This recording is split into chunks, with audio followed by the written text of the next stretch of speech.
Quand on pense à Cuba, forcément, nous avons les clichés de la Havane qui viennent à l'esprit avec cette architecture unique, ces vieilles voitures américaines colorées des années 50, 60 et bien plus anciennes. La musique, bien sûr, la musique cubaine, cette ambiance vraiment si particulière. Le rhum, les cocktails, les cigares, quelques grandes figures politiques du communisme, mais assez peu au surf. Pourtant, c'est un pays où le surf est très intéressant.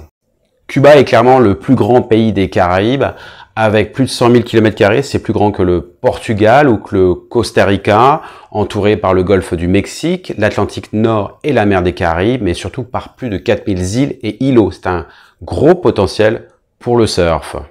Alors évidemment, flâner dans les ruelles de la Havane, c'est marcher dans les pas de Ernest Hemingway, l'auteur du Vieil homme et la mer et de bien d'autres chefs-d'œuvre, et qu'on associe généralement à la théorie de l'iceberg. C'est une forme d'écriture où l'auteur se focalise sur les éléments en surface, mais jamais vraiment sur les éléments les plus importants ou sous-jacents de façon explicite. Donc en fait, le plus important ne se raconte pas vraiment de façon... Et ben, le surf à Cuba, c'est un peu pareil. On voit quelques images de la Havane, quelques reef break, beach break, la 70, la Concha, mais rien de vraiment exceptionnel. Ce n'est peut-être que la partie émergée de l'iceberg pour le surf à Cuba. Je vous invite à regarder le film qui suit, réalisé par l'ami Gaël Villain.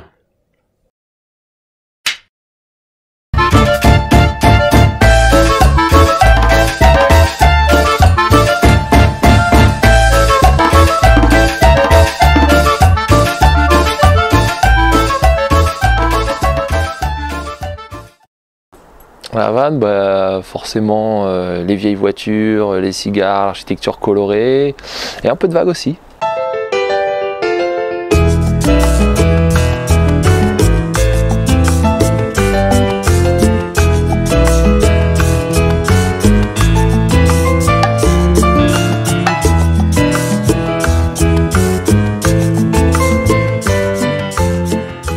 Pas facile quand même pour surfer à la Havane, les conditions souvent avec du vent, avec des fenêtres de surf qui sont assez courtes, sur un jour ou deux maximum. On est vite dans le corail, vite dans les cailloux ou dans la roche. Mais voilà, il y a de temps en temps quelques vagues assez fun et je pense qu'effectivement il y a moyen de surfer assez régulièrement aux alentours de la capitale.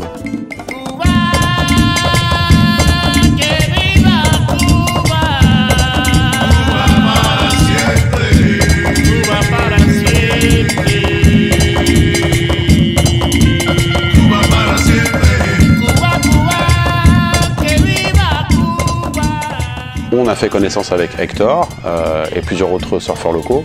Et Hector est très sympa, il est régulièrement sur son spot de la 70 et c'est pas facile pour lui d'obtenir du matériel parce que il n'y a pas de surf shop, ils ont très peu de moyens voilà, il était très cool avec nous.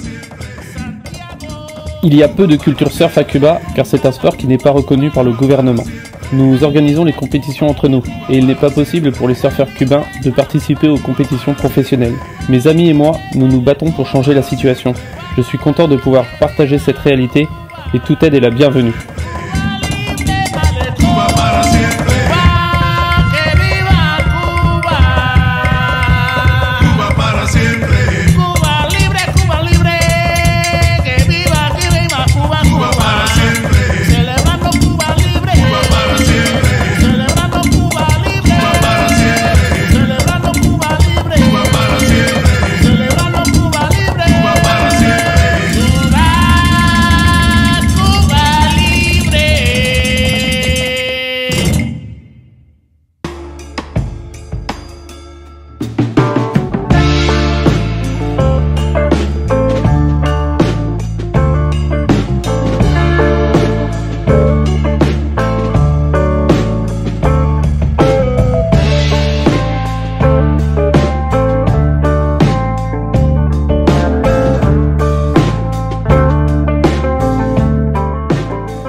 Clairement, il n'y a pas que la Havane. Il y a un gros potentiel pour le surf à Cuba. Donc on est parti dans une région très éloignée de la capitale et on n'a pas été déçus parce qu'on a trouvé de très bonnes vagues.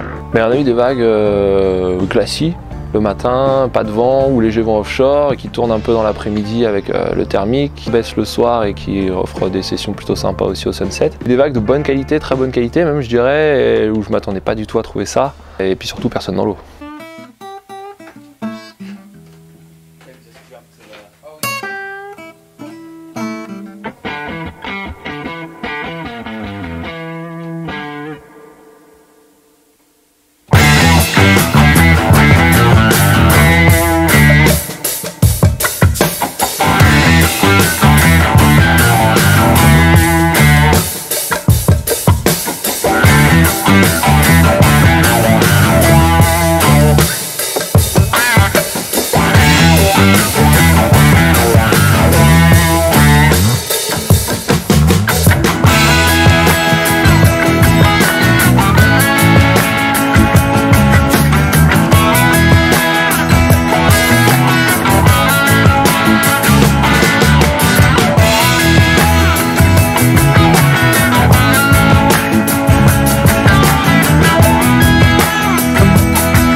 pense qu'il y a énormément de spots. Après, l'accès peut être difficile parce que c'est onéreux d'avoir une voiture ou un bateau serait encore même le mieux.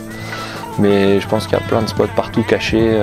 Je pense qu'il y a encore beaucoup de vagues à découvrir et qu'on parlera de Cuba de plus en plus dans les années à venir, sûrement, à moins que ça reste caché, ce qui serait peut-être bien aussi.